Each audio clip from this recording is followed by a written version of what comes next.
Divine star Rishabh Shetty ಅವರ ಆ, ಬಳಗದ ಆಪ್ತರೊಬ್ಬರು. ಸೊ ಅವರ ಬರಹಗಾರರೊಬ್ಬರು. ಸೊ ಈಗ ಕಾಂತಾರ ಟ್ರೈಲರ್ ಕೂಡ ರಿಲೀಸ್ ಆಗಿದೆ, ಸಾಕಷ್ಟು ನಿರೀಕ್ಷೆ ಕೂಡ ಹುಟ್ಟಿಸಿರ್ತಕ್ಕಂಥದ್ದು. ಸೊ ಈ ಎಲ್ಲದರ ಬಗ್ಗೆ ಮಾತಾಡಲಿಕ್ಕೆ ಅನಿರುದ್ಧ್ ಮಹೇಶ್ ಅವರು ರಿಷಬ್ ಶೆಟ್ಟಿ ಅವರ ಜೊತೆಗೆ ಸಾಕಷ್ಟು ವರ್ಷಗಳಿಂದ ಜರ್ನಿ ಮಾಡಿರ್ತಕ್ಕಂಥವ್ರು.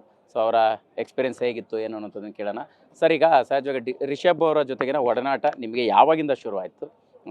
ಈಗ ಕಾಂತಾರ ಚಾಪ್ಟರ್ 1 ಹಂತಕ್ಕೂ ಕೂಡ ಬಂದಿದೆ, ಅದ್ರ ಬಗ್ಗೆ ಮೊದಲು ಹೇಳೋದಾದರೆ. ಆ, ಸರ್ಕಾರಿ ಹಿರಿಯ ಪ್ರಾಥಮಿಕ ಶಾಲೆಯಿಂದ ನಾನು ಅಸೋಸಿಯೇಟ್ ಡೈರೆಕ್ಟರ್ ಆಗಿ ಅಸಿಸ್ಟೆಂಟ್ ಡೈರೆಕ್ಟರ್ ಆಗಿ ನಾನು ಕೆಲಸಕ್ಕೆ ಸೇರಿದ್ದಲ್ಲಿ ರೈಟಿಂಗ್ ಟೀಮಲ್ಲೂ ಕೂತ್ಕೊಂಡಿದ್ದೆ. ಸೊ ಡಿಸ್ಕಷನಲ್ಲಿ ಆಗೋದೆಲ್ಲ ನೋಡ್ತಾ ಇದ್ದೆ. ನನ್ನ ಅಣ್ಣ ಅಭಿಜಿತ್ ಮಹೇಶ್ ಅವರು ಅದಕ್ಕೆ ಮೇನ್ ರೈಟ್ರು. ಸೊ ಆ ರೈಟಿಂಗ್ ಟೀಮಲ್ಲಿ ಕೂತು ನನಗೆ ಅಂದರೆ ಅವ್ನು ಹೇಳ್ಕೊಟ್ಟಿದ್ದೆ ನನಗೆ ಬೇಸಿಕಲಿ ನನ್ನ ಸ್ಕ್ರೀನ್ ಪ್ಲೇ ಹೆಂಗೆ ಅಪ್ರೋಚ್ ಮಾಡ್ಬೇಕಾದ್. ನಾನು ಮುಂಚೆ ನಾಟಕಗಳನ್ನು ಬರೆದಿದ್ದೆ, ನಾಟಕಗಳು ಮಾಡ್ತಾಯಿದ್ದೆ ನಾನು.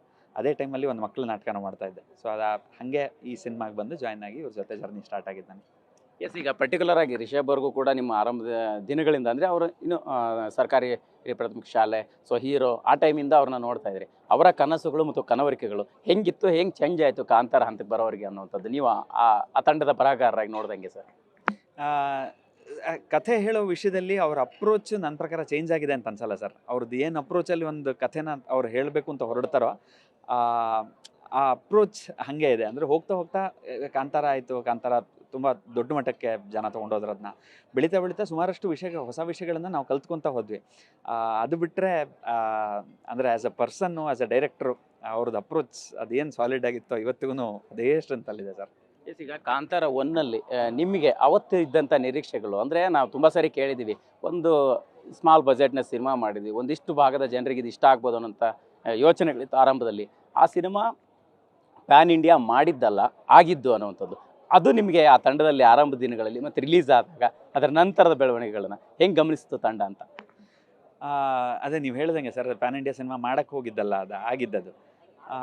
ಮಾಡಿದಾಗ ಅದೇ ಅಂದರೆ ಸ್ವಲ್ಪ ಜನಕ್ಕೆ ಇಷ್ಟ ಆಗ್ಬೋದು ಅನ್ನೋ ಥರದ್ರಲ್ಲಿ ಇದ್ವಿ. ಅದು ಇಷ್ಟೊಂದು ದೊಡ್ಡ ಮಟ್ಟಿಗೆ ಬೆಳೆಯುತ್ತೆ ಅಂತ ಅಂದ್ಕೊಂಡಿರಲಿಲ್ಲ. ಅದು ಬೆಳೀತಾ ಹೋದಾಗ ಅಂದರೆ ಕಥೆಯಲ್ಲಿ ಕೆಲವು ಐಡಿಯಾಗಳನ್ನು ನಾವೇನು ಆ ಸಿನಿಮಾದಲ್ಲಿ ಮಾಡಿರಲಿಲ್ವೋ, ಅದ್ರದ್ದು ಪ್ರೀಕ್ವಲ್ ಆಗಿ ಅದನ್ನು ತೊಗೊಂಡು ಈ ಕಥೆ ಶುರು ಮಾಡಬೇಕು ಅನ್ನೋಂಥದ್ದಿತ್ತು. ಅದನ್ನು ತೊಗೊಂಡು ಇನ್ನೊಂದು ಸಿನಿಮಾ ಮಾಡ್ಬೋದಲ್ಲ ಅನ್ನೋಂಥ ಐಡಿಯಾ ರಿಲೀಸ್ ಟೈಮಿಗೆ ಬಂದಿತ್ತು. ಅಂದರೆ ಸಿನಿಮಾ ಹಿಟ್ಟಾದ್ಮೇಲೆ ಅನ್ನೋದಕ್ಕಿಂತನೂ ಅದೊಂದು ಇರುತ್ತಲ್ಲ ಸರ್, ಇದೊಂದು ಹೇಳೋಕ್ಕಾಗಲಿಲ್ಲ, ಅದರಲ್ಲಿ ಇದೊಂದು ಹೇಳಬೇಕಿತ್ತಲ್ಲಿ, ಇದೊಂದು ಪಾಯಿಂಟ್ ಹೇಳಬೇಕಿತ್ತು. ಆ್ಯಂಡ್ ಅದು ದೊಡ್ಡದಾಗಿ ಬೆಳೆದಾದ್ಮೇಲೆ ಇನ್ನೂ ಜಾಸ್ತಿ ಬೂಸ್ಟ್ ಸಿಗೋಕ್ಕೆ ಶುರುವಾಯ್ತು. ಅದು ನಾವು ಡೆಫಿನೆಟ್ಲಿ ಆ ಪಾರ್ಟನ್ನು ನಾವು ಡೆವಲಪ್ ಮಾಡ್ಕೊಂಡು ಮುಂದೆ ತೊಗೊಂಡೋಗ್ಬೋದು ಅಂತ.